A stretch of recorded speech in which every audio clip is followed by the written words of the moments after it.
establishment ceremony of the Naval Facilities Engineering and Expeditionary Warfare Center.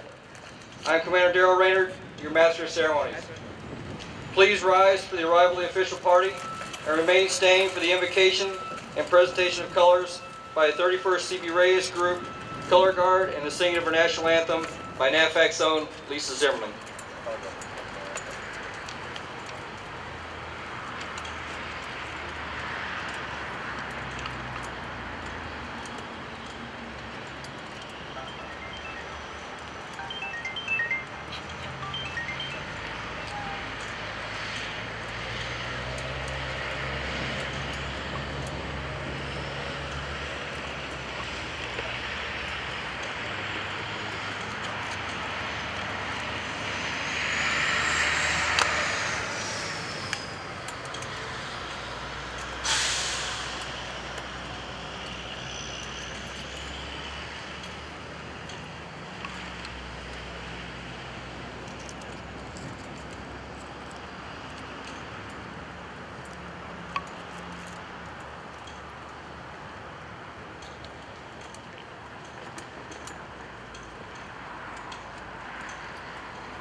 Naval Facilities Engineering Service Center, Naval Facilities Expeditionary Logistics Center, arriving.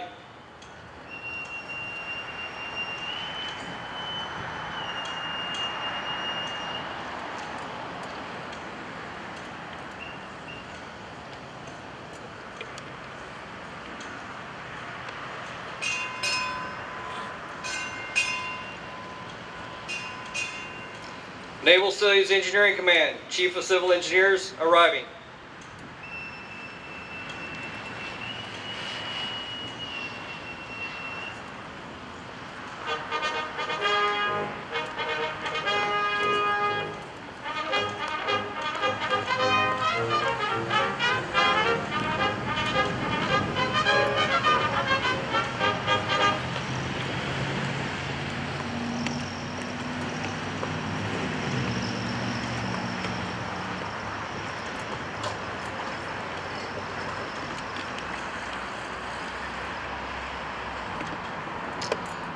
Ladies and gentlemen, Chaplain Lisa Welliver, Chaplain Corps, United States Navy, will now deliver the invocation.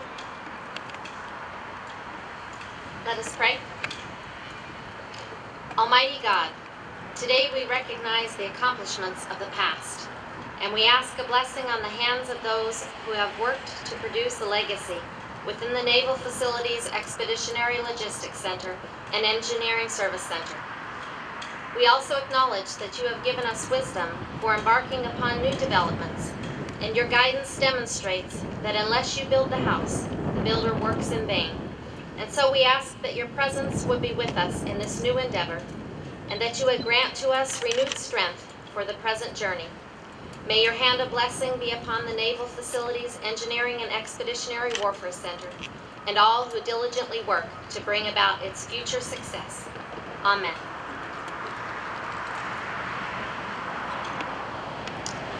March on the colors.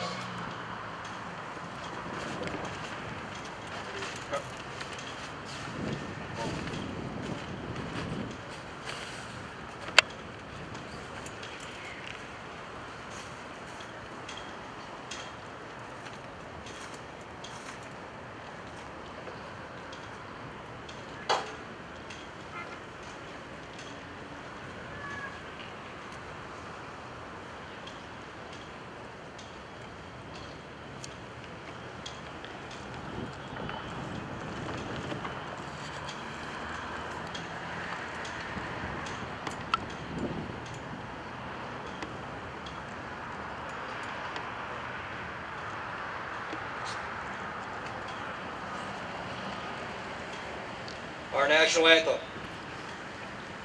Oh. say, can you see by the dawn's early light what so proudly we hailed at the twilight's last gleaming, whose broad stripes and bright stars through the perilous fight o'er the ramparts we watched were so gallantly streaming, and the rockets reclaim, the bombs bursting in air, gave proof through the night that our flag was still there.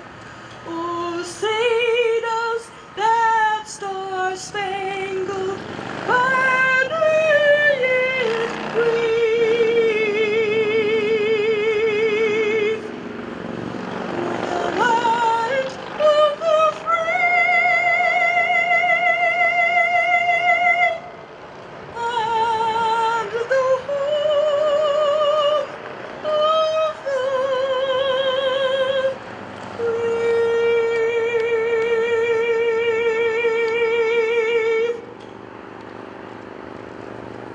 Retire the colors.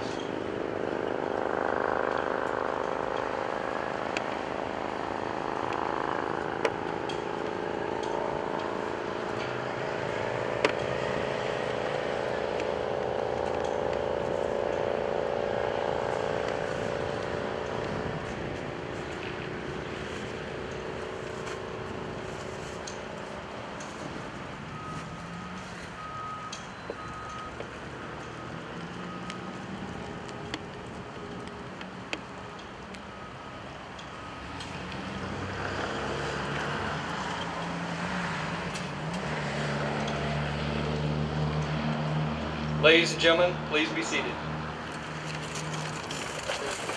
Good morning and welcome to the establishment ceremony for the Naval Facilities Engineering and Expeditionary Warfare Center. We are honored that you have joined us here today to disestablish Naval Facilities Engineering Service Center and Naval Facilities Expeditionary Logistics Center.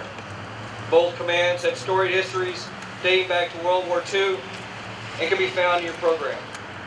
In 1993, the Naval Facilities Engineering Service Center was created to consolidate the missions of 6 NAVFAC components: the Naval Civil Engineering Laboratory, the Naval Energy and Environmental Support Activity, the 2 Fleet Project Offices, Assistant Commander for Engineering and Design, Chief's Engineer's Office, Ocean Facilities Program. In 2003, the Naval Construction Battalion Center's name changed to Naval Facilities Expeditionary Logistics Center to better reflect the command's newly focused mission to support the Navy Expeditionary Forces. Ladies and gentlemen, it is my distinct honor to introduce to you the host of today's ceremony, Captain Brent Pickerel, Commanding Officer, Naval Facilities Expeditionary Logistics Center and Naval Facilities Engineering Service Center.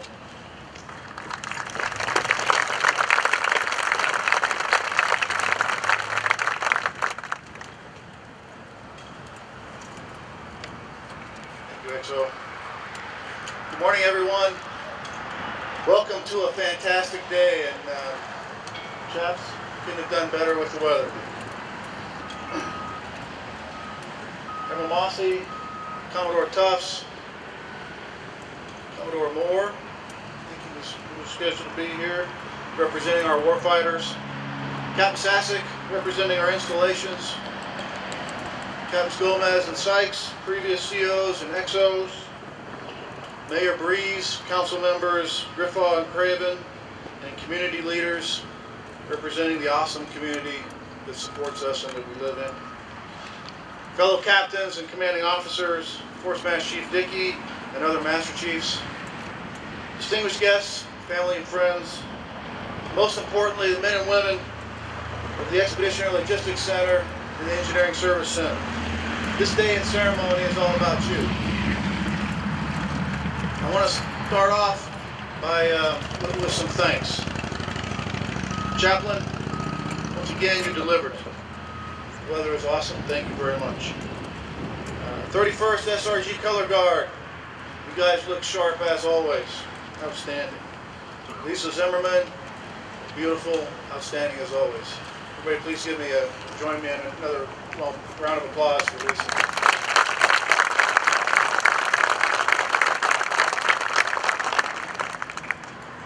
I also want to thank our civilian MWR and Employee Rec Association.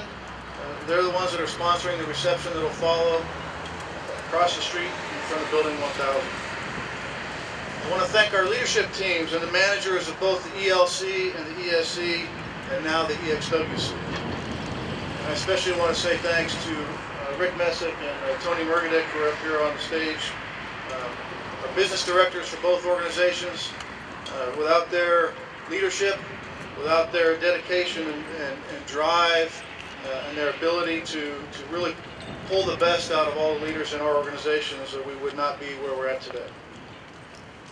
I want to thank the leadership from NAVFAC headquarters for their support and helping us reach today. I also want to recognize our collective union leadership. They are key players in everything that we do. They've been supportive, and they will continue to work with us as we move forward, and they've been very supportive in representing the best interests of the command and of the employees of these commands. And finally, I want to express thanks to all hands. Not only have you enabled today to happen, but you did it while meeting and exceeding our collective execution and requirements for FY12. Booyah. So today is today is a day of reflection, celebration, and anticipation. Reflection on the highlights and phenomenal accomplishments of the Expeditionary Logistics Center and the Engineering Service Center. Celebration of the extensive sacrifice and hard work leading up to today. And anticipation of the challenges, opportunities, and successes that we will face over the ensuing months as a new command.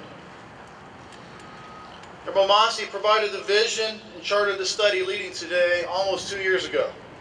He challenged his staff and the leadership and staff of both the ELC and the ESC to take a hard look at the NAVFAC commands here in the Naval Base Ventura County area and see if there were ways that we could garner some efficiencies. Chief, thank you for your vision, foresight, and trust in the team of professionals leading to the establishment of NAVFAC's first Warfare Center. Today marks the transformation of two extremely professional, talented, and expert organizations into a new command. This new command will perpetuate and expand on the expertise of both the ESC and the ELC with greater efficiency, greater flexibility, greater agility, and greater focus. We will expand on our collective strengths and strong relationships with industry, academia, and the fantastic Port Hueneme, Oxnard, and Greater Ventura County local community. Today we enter the starting gate of our journey. The journey to be the premier engineering and logistics partner to everyone that we support. We know from experience our ultimate transformation will be a multi-year journey, and it will require all of our collected efforts. I know from experience that there is no greater group of professionals to effect this transformation. The fleet recognizes and places great significance on being a warfare center. It's the place where technology touches the warfighter. And thus our motto, technology-driven, warfighter-focused, reflects this significance and will serve as our constant reminder of why we are a warfare center. I am blessed and humbled to lead NAVFAC's first and the Navy's newest Warfare Center. I'm truly excited about our collective opportunities. Finally, and specifically to the men and women of the Engineering and Expeditionary Warfare Center, the EXWC is you. Each of you are critical to this new and awesome organization. I know your expertise, ingenuity, and can-do spirit is critical to the readiness of our fighting forces worldwide. And I look forward to our collective journey together and maintain my promise to each of you to give you my fullest energy, attention, and support as your commanding officer.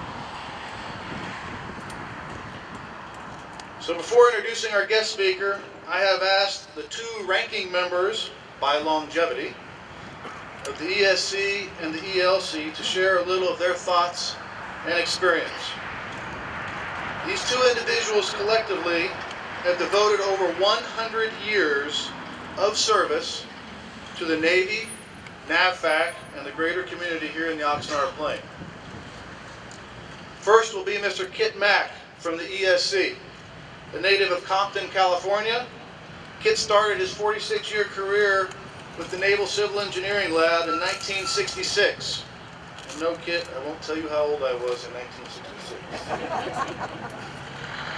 This was right after he graduated from Cal Poly San Luis Obispo and married his wife of now 46 years. Kit will be followed by Mr. John Gomez from the ELC. A native of Somas, California, John graduated from Oxnard High School. Let the vehicle pass. John graduated from Oxnard High School in 1956.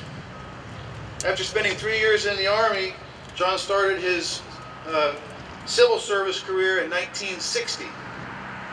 Similar to Kit, John's entire career has been here in Port Hueneme. I can think of no two better individuals to hear from and feel safe in saying that these two have absolutely seen it all. So Kit, the mic is yours.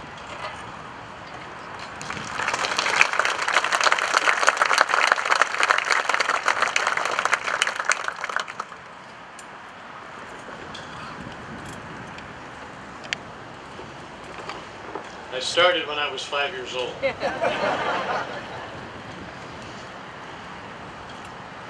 The year of 1966 was a big year for me. As the captain said, I graduated from college, got married to my best friend, started work at NCEL, and bought my new 1966 Ford Mustang. I have never regretted any of these decisions. And I really haven't made any greater decisions since then. My wife and I are still on our honeymoon, and I still have my Mustang, which you see in the parking lot from time to time. If you had told a young man 46 years ago that he would be standing before you, sharing some thoughts and some ideas, he would not have believed you. But here I am.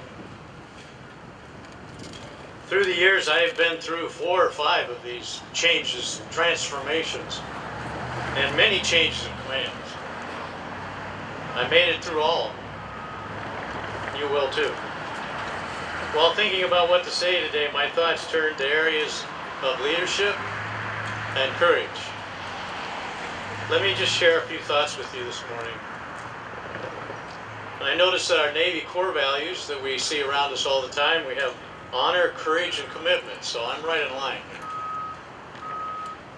Change requires leadership, and leadership requires courage among everybody, regardless of your position in the organization.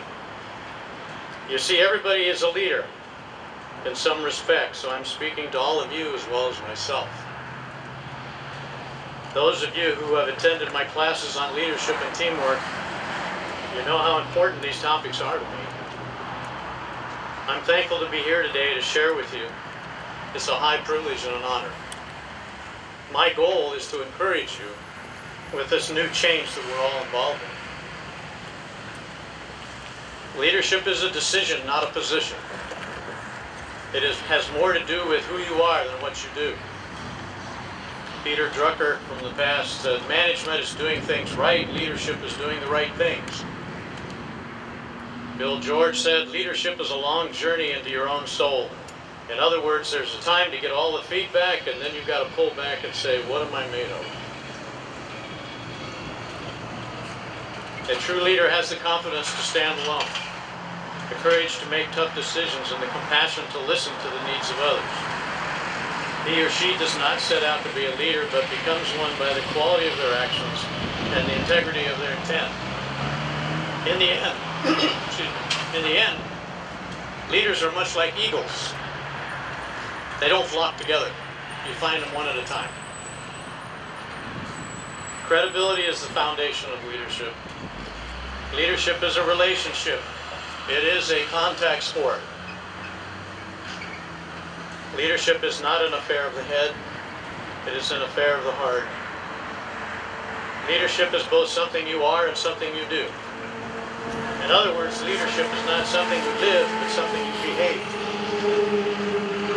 As leaders, we teach what we know, but we produce what we are. And one of my mentors from the past, who's no longer with us, Johnny Wooden, said, if you can't teach and you can't motivate, you can't lead. Courage. What is courage? Basically facing it.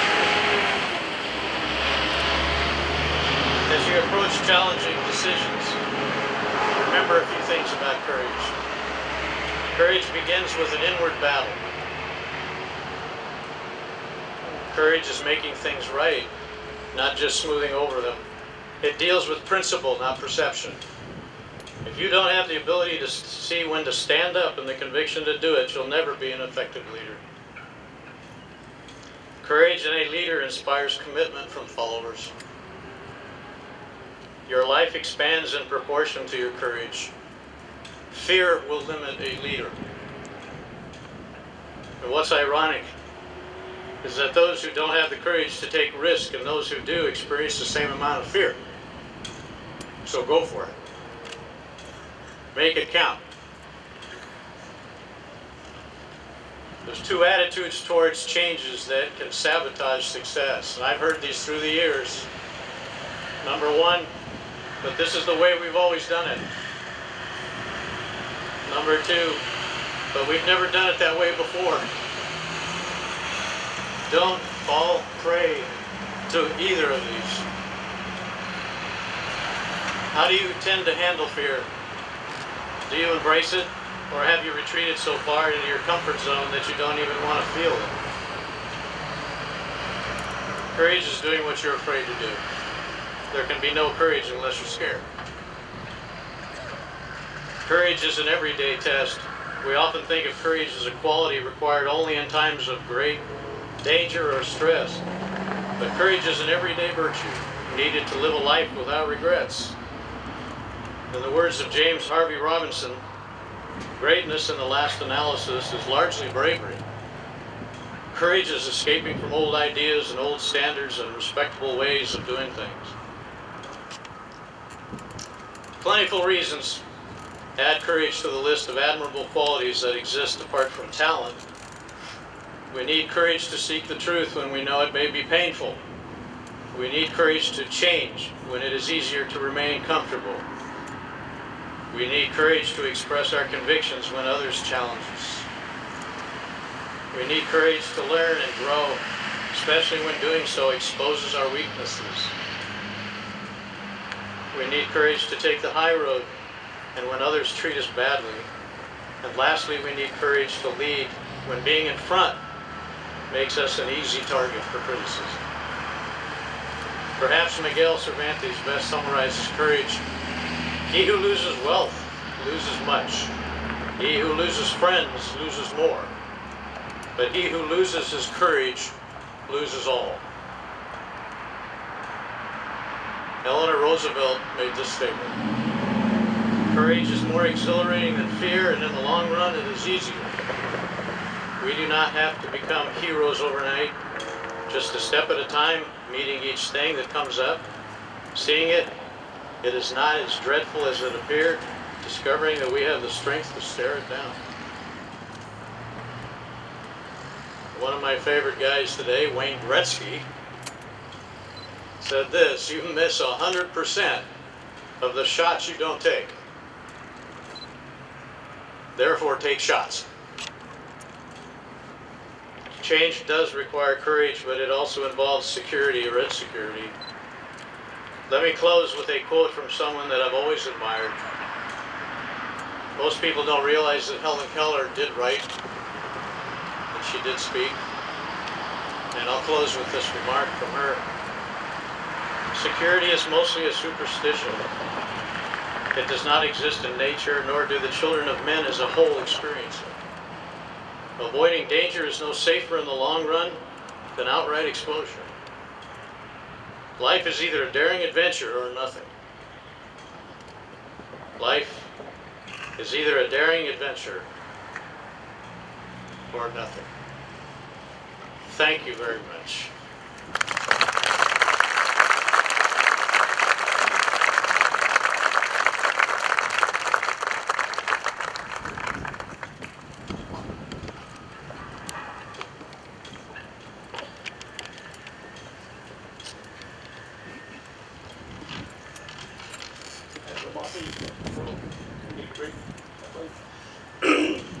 When I was asked to speak today, in the last week or so, I thought about what I should say, what I shouldn't say, and I finally boiled it down to, I just wanted to share some of my experiences with you, to indicate to you that being in the federal service, working at CBC, now ELC, for the past 55 years, I obviously have seen a lot of change. And I did want to mention that in terms of my longevity, it's a family trait that I'll blame on my father. My father worked for the Pacific Railroad for 35 years. My oldest brother graduated from Cal Poly and went to work for Lockheed when he got out of school, and he worked for Lockheed his whole career. I have a brother that retired from Highway Patrol.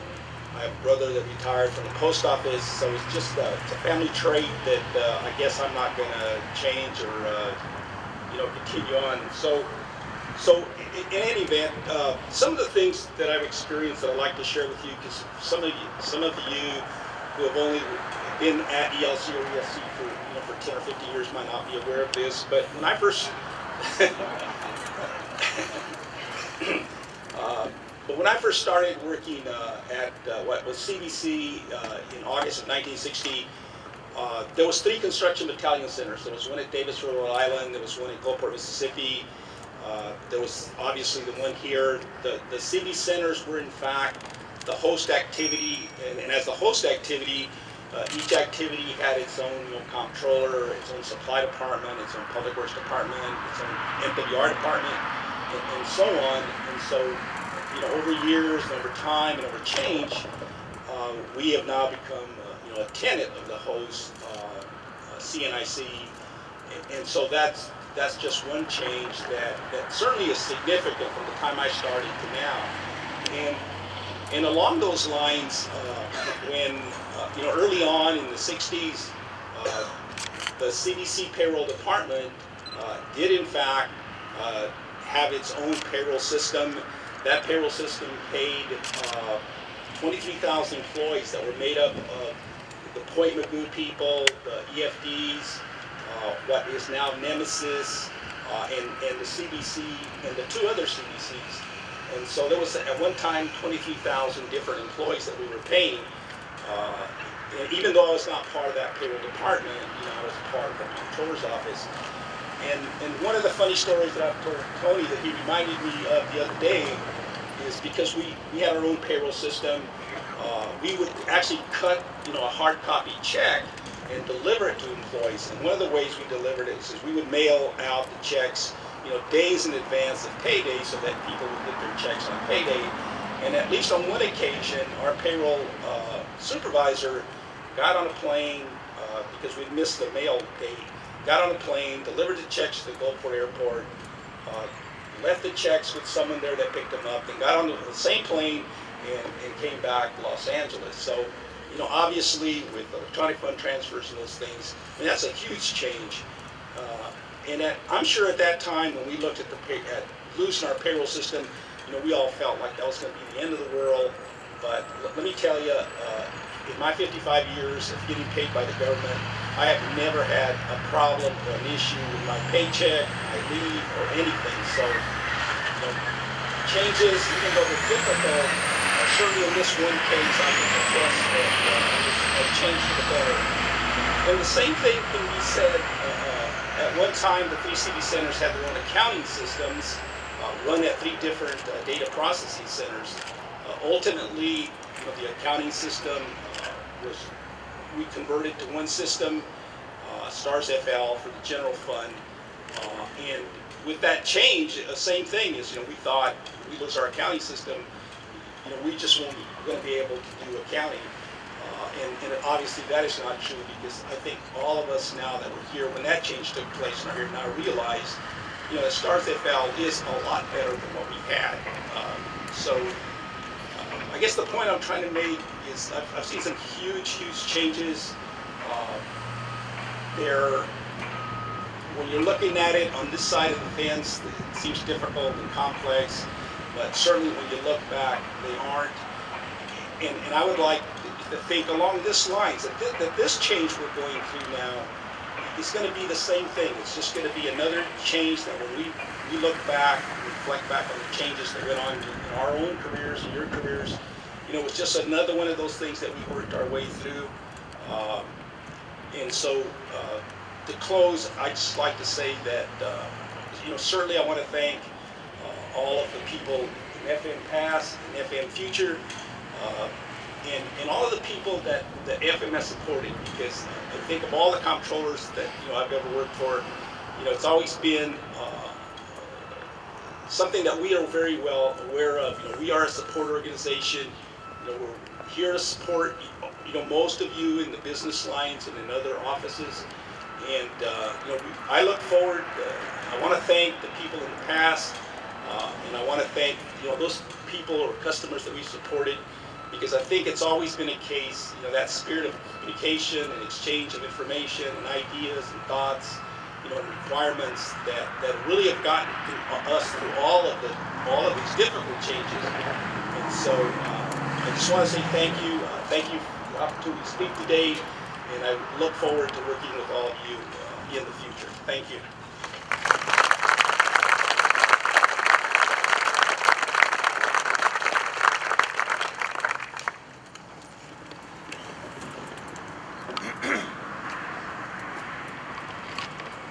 Thank you, Kit and John. We really appreciate all your dedication, your service, and I cherish the experience and leadership that you all bring to our organization as we transition to the EXWC. Now it's my distinct honor to introduce our guest speaker. This is probably a bittersweet moment and event for Abramasi. As you can see in his bio, he has been serving our nation for over 32 years. Like Kit and John, Abramasi started his Navy career here in Port Hueneme as an ensign at Seacoast. And he has traveled the world ever since, wherever the Navy has sent him. The bitter part of this event is probably that it's his last official trip to Port Hueneme, as Abramasi will retire on 26 October. And it's probably the last opportunity to sport the choker white, sir.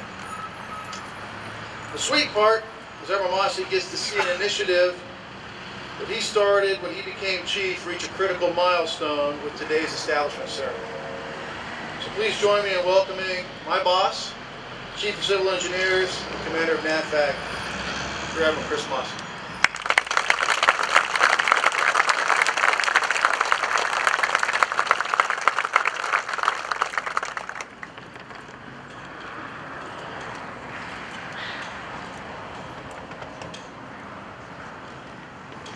Played a lot of softball, and when you're in the batter's box and you're looking out and you see what I'm seeing right now, that's exactly what you want. But when you're wearing a white uniform and you're looking at the sun in everybody's eyes, it's not exactly what you want. So hopefully this makes it a little better. I want to thank everybody for coming this morning, and this really is a big day. First of all, I want to thank the Navy Band. Y'all do a great job everywhere you go.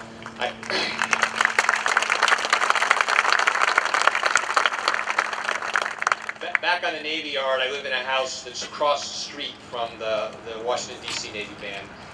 And I can always tell when they're working, which is pretty much all the time, because they got this big truck, and they back it up, and it's got that daggum backup beeper light. It's usually going off about 12:30 or 1 o'clock in the morning after they finished some event that day. The color guard looked great. Seabees can march very, very well, and the color guard proves that. Lisa, thanks for your rendition this morning. Okay, so I do have almost 32 years of service, but listening to these two guest speakers today, I am a babe in the woods. And I want to thank both of you very much for that, John and Kit. John, for your unbelievable career service, and that continues. Kit, thanks for everything you do. Kit was one of the first Peggy B. Craig Lifetime Service Award winners, and it's great to hear both of your comments this morning.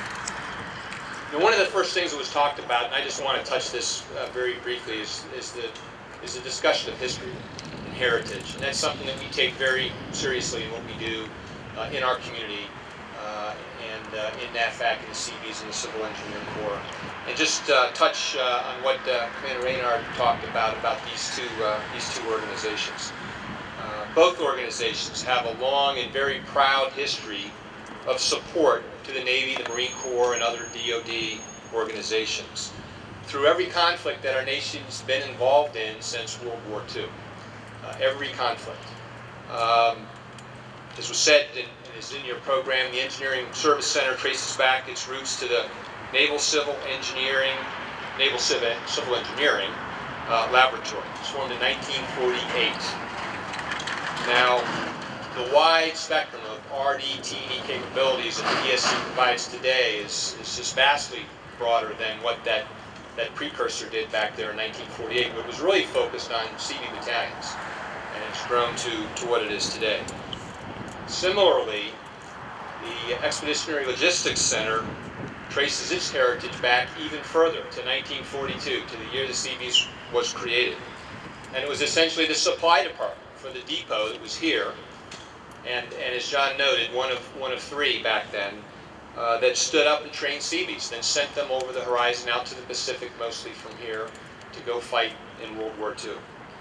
And like the ESC, the ELC of today is nothing like that precursor back in the early days. And today, of course, the ELC supports many, many more warfighters than just the Seabees. Navy beach groups, special warfare units, and many other expeditionary forces that are out there. Both organizations have among the longest lineages of any NAVFAC organization that exists today. As both of our guest speakers got to in their points, NAVFAC has continually evolved throughout our history. We've evolved to support the changing requirements of the warfighters that we exist to support. And the most obvious example that I would give you is that today, 12 of NAVFAC's 15 commands didn't exist before 2004. Every one of the 10 regional engineering commands and the 2 theater facilities engineering commands were stood up in the past 8 years. And in contrast to that, the ESC was stood up in 1993, and the ELC as it exists today was stood up in 2003. And again, tying into the remarks of our guest speaker, both of these changes were in response to evolving requirements of the Navy.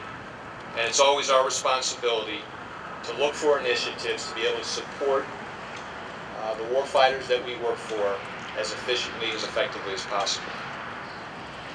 In the case of the ESC, consolidation of many RDT&E and specialized engineering, and ocean engineering, and environmental and other functions when it was stood up, but even devolved some functions. We used to be involved in some radiation responsibilities that we passed over to NAVC.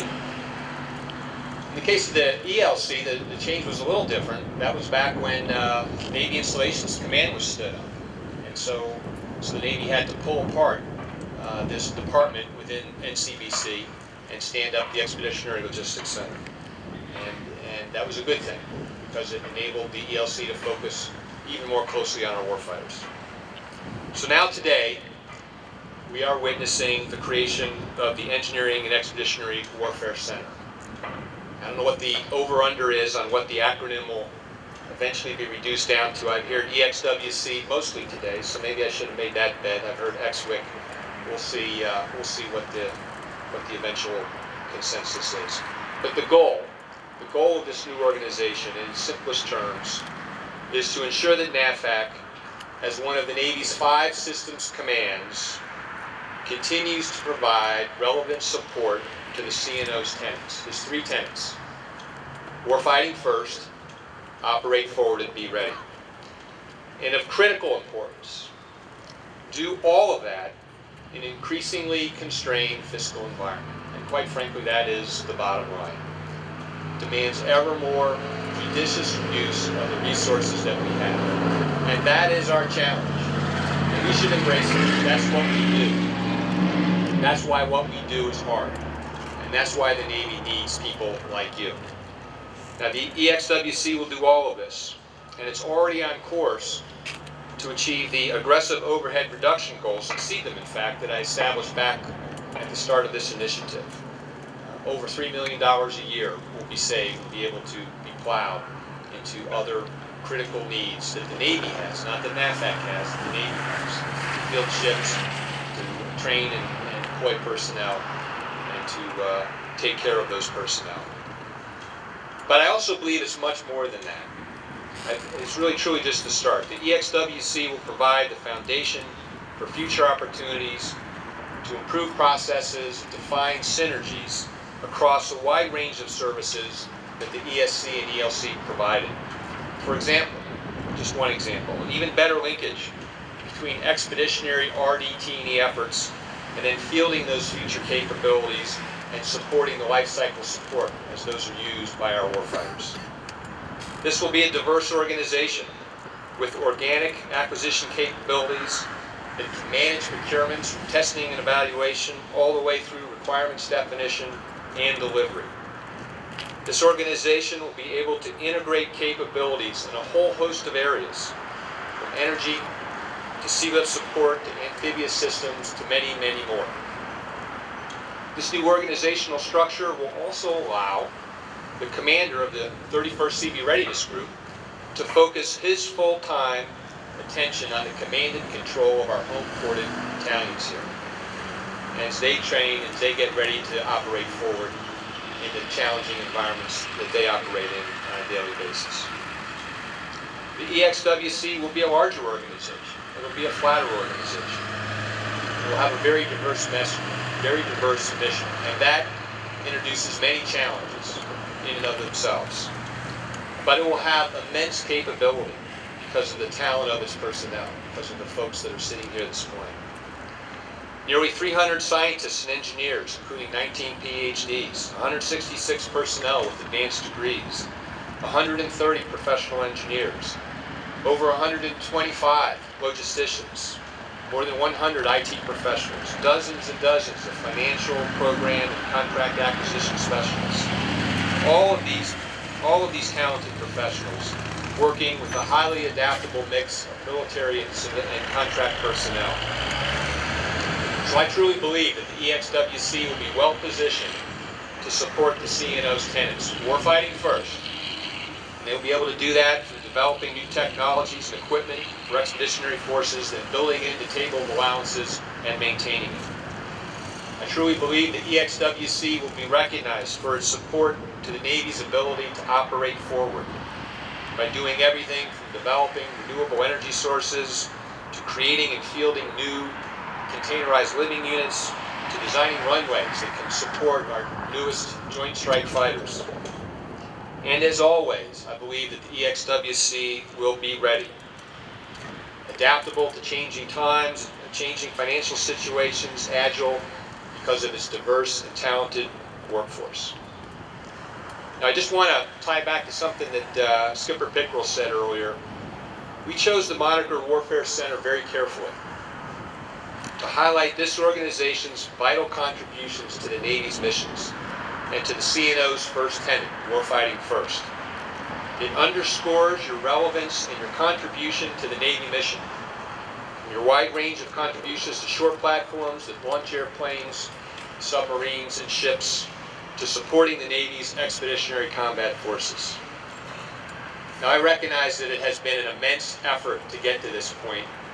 I was talking to Rick and Tony this morning, and it really is the beginning of a series of efforts. I'd like to just thank the time, for the people that have been so instrumental in getting us to this point. The analysis, the engagement, and input of so many. Admiral Scott Weichert, who led the review team, Med Countryman and Nathan Z, Captains Corka and Pickrell, Exos Sykes and Raynard. There was 7 working groups that worked tirelessly, that looked at every aspect of this, from the organization to communications to financial to products and services. Everything that they did. I counted over 50 people that spent a significant amount of time working on this. I also want to give special thanks to the 2 gentlemen you see up there on the stage today that aren't wearing the white uniforms, Tony Mergedick and Rick Messa. Rick and Tony, without your leadership and insight, we could not have achieved this milestone today. Now there's plenty of fiscal uncertainty in today's environment, but I am quite confident that no matter what the future brings, the capabilities of the NHWC will be in great demand into the future. This new Warfare Center stands ready to face those fiscal challenges by continuing to provide a broad spectrum of support to the fleet and our warfighters. I believe that you will achieve an impact, quite frankly, that's greater than the sum of these 2 parts today. As NAVFAC's Technology Center with a strong focus on core competencies, facilities and ocean engineering, environmental science and engineering, and expeditionary logistics and engineering. And the incredible talent and dedication of the over 1,000 professionals that make up this incredibly powerful organization. So I want to thank you all for coming today, and I look forward to the new chapter of NAVFAC history that you are all going to write starting today. Thank you very much.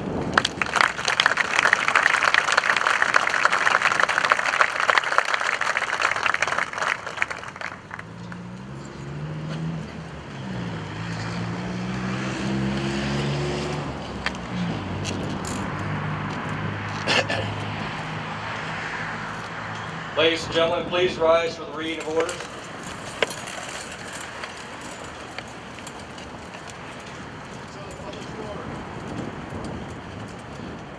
Attention to orders. From Chief of Naval Operations, OpNav Note 5400, dated 19 February 2012.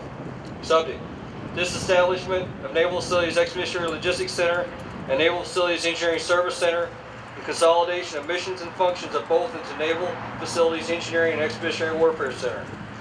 Disestablish Suffolk shore activities and establish a consolidated activity effective 01 October 2012. Ladies and gentlemen, please be seated.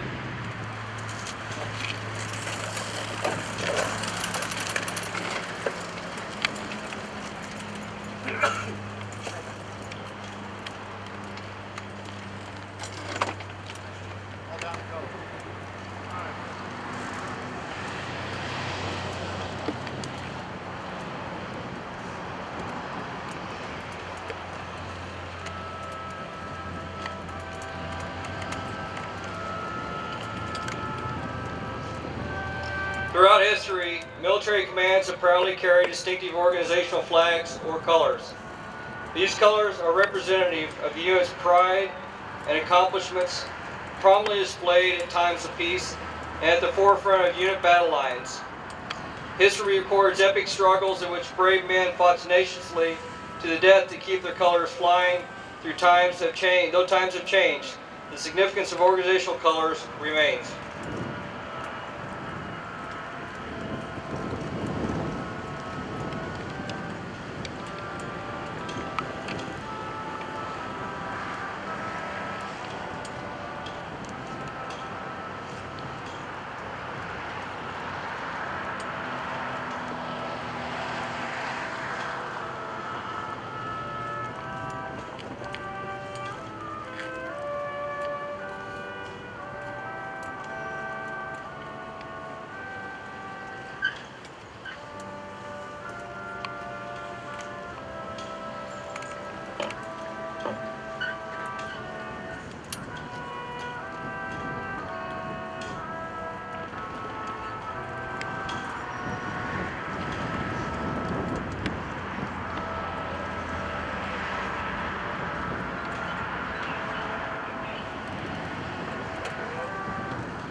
It is a sacred honor of the senior enlisted of the command to protect the colors from harm or disrespect. Following naval tradition, the Expeditionary Logistics Center and the Engineering Service Center senior enlisted leader will present their respective colors to the business directors of NAVFAC ELC and NAVFAC ESC, Mr. Tony Mergic and Mr. Rick Messick.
Ladies and gentlemen, please rise for the benediction and the departure of the official party.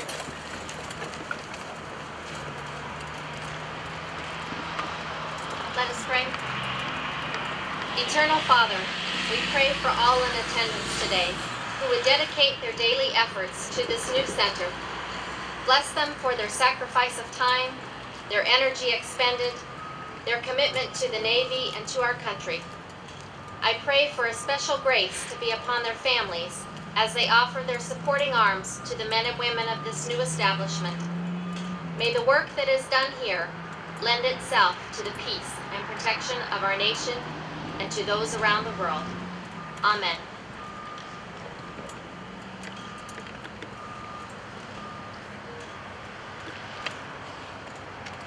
Naval Facilities Engineering Command, Chief of Civil Engineers, departing.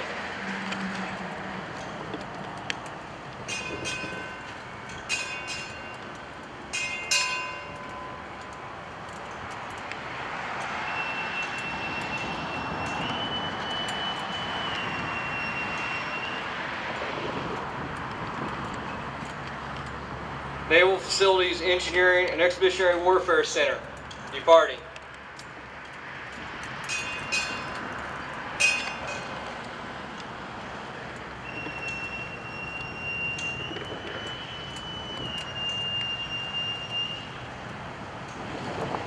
Ladies and gentlemen, this concludes our ceremony. On behalf of the commanding officer, Naval Facilities Engineering and Expeditionary Warfare Center, excuse me, screwed that up.